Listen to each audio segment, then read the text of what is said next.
you'll notice that the order in which the individual members appear is different.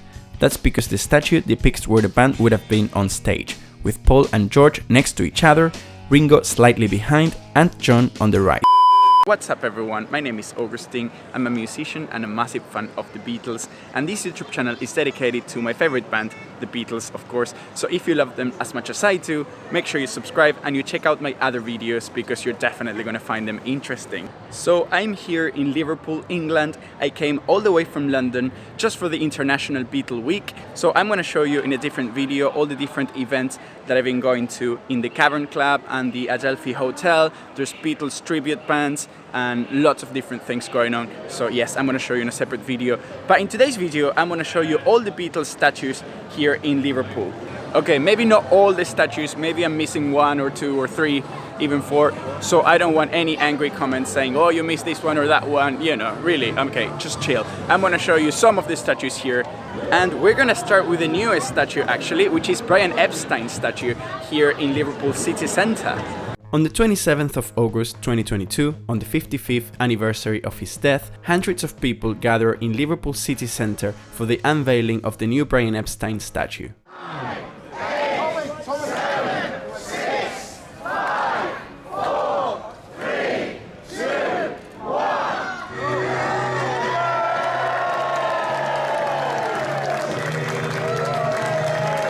The late legendary Liverpool music manager, who died 55 years ago, is depicted striding along Whitechapel towards Matthew Street to see the Beatles with a management contract in his right hand, and stands just across the road from the site of the Epstein family's famous NEMS store.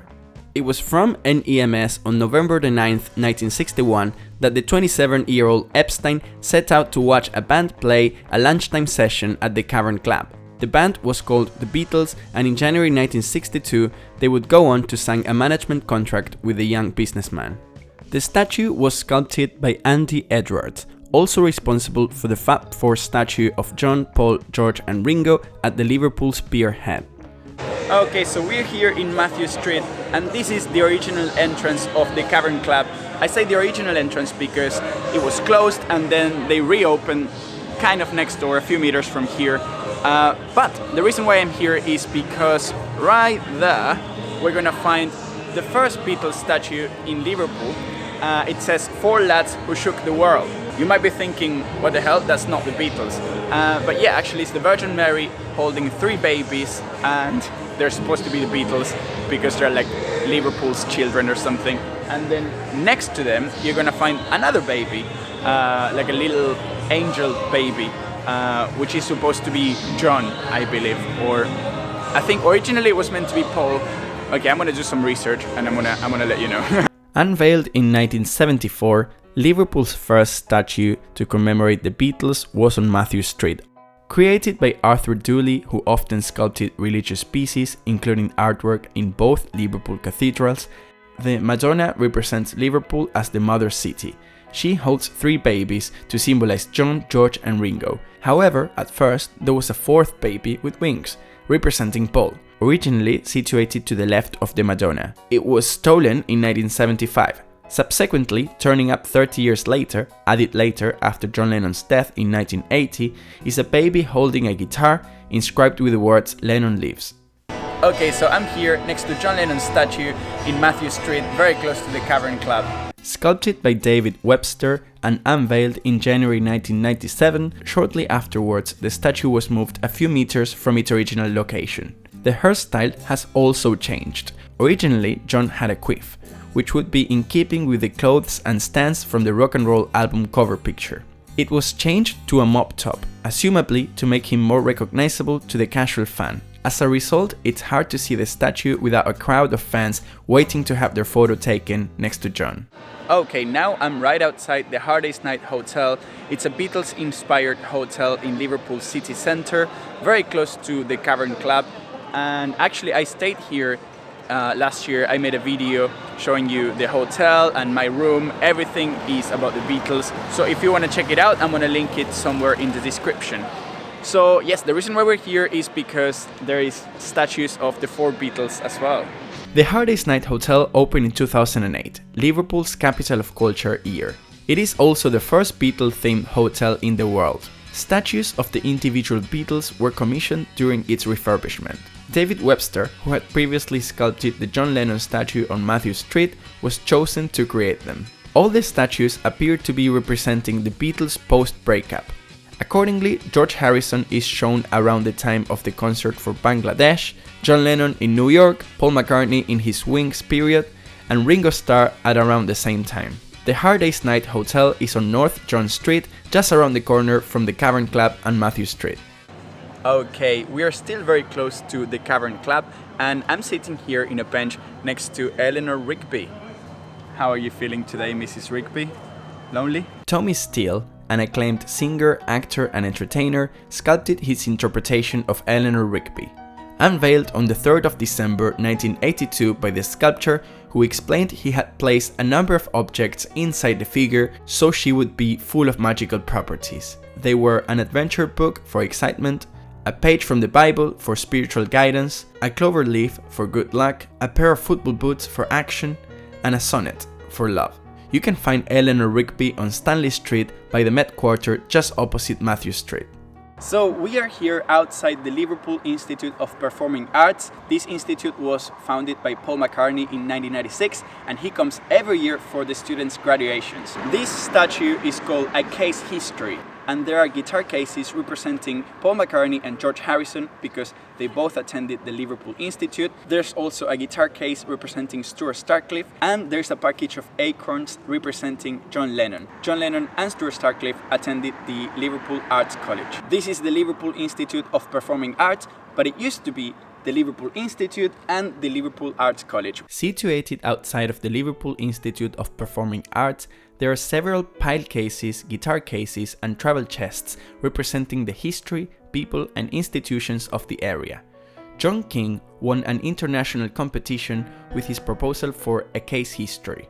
Commissioned by the Liverpool Institute of Performing Arts and funded by the National Lottery, the sculpture was completed in 1998. There are guitar cases representing George Harrison and Paul McCartney, who both attended the Liverpool Institute. A guitar case symbolizes Stuart Sutcliffe, and a package of acorns for peace represents John Lennon. Both John and Stuart attended the Liverpool Arts College.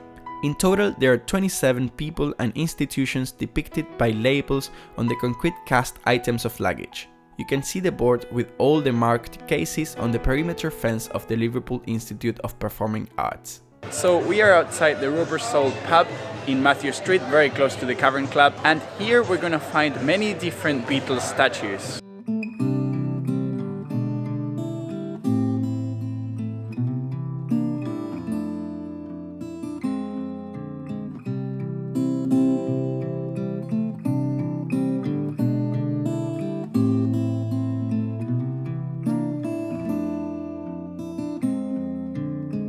Okay, so I don't know if you can see it from here, probably not, but I'm gonna show you in a minute.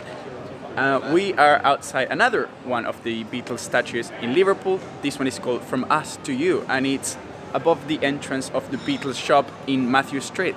Above the door of the Beatles shop on Matthew Street, there are busts of the Beatles looking down the passing crowds, funded by Beatles fans worldwide and sculpted by David Hughes. And last but not least, we are here at the Albert Dock in Liverpool, very close to the Beatles Story Museum, and here we have the Beatles statue. This one is the biggest one and definitely the most famous one as well, because as we can see, there's a lot of people here trying to get their picture taken with John, Paul, George and Ringo. The Beatles statue was sculpted by Andrew Edwards, also responsible for the new Brian Epstein statue in Liverpool city centre. The Cavern Club funded it and gifted it to the city. The statue was inspired by a picture of the Beatles walking down the street as featured on the cover of On Air, Live at the BBC Volume 2. The finished statue, although based on the image, has a few more stories to tell. For example, you'll notice that the order in which the individual members appear is different. That's because the statue depicts where the band would have been on stage, with Paul and George next to each other, Ringo slightly behind, and John on the right. Secondly, they are wearing leather jackets, based on a different photograph to give more of a Liverpool feel. Paul is carrying a camera. It has been said it's a tribute to his late wife Linda. It's more likely due to his love for filming, and he can be seen in other photographs with a camera in hand. In honor of George's religious beliefs, the belt on his jacket has a Sanskrit inscription. On the sole of Ringo's boot is the inscription L8, which is the postcode of the Dingle, where he grew up, and the name of his 2008 album. But unfortunately, I didn't take a picture of that. Meanwhile, John is carrying 2 acorns, which represent the acorns that he and Yoko sent to world leaders in 1969, asking them to plant them as a symbol of peace. Okay, this is pretty much it for now. Thank you so much for watching until the end.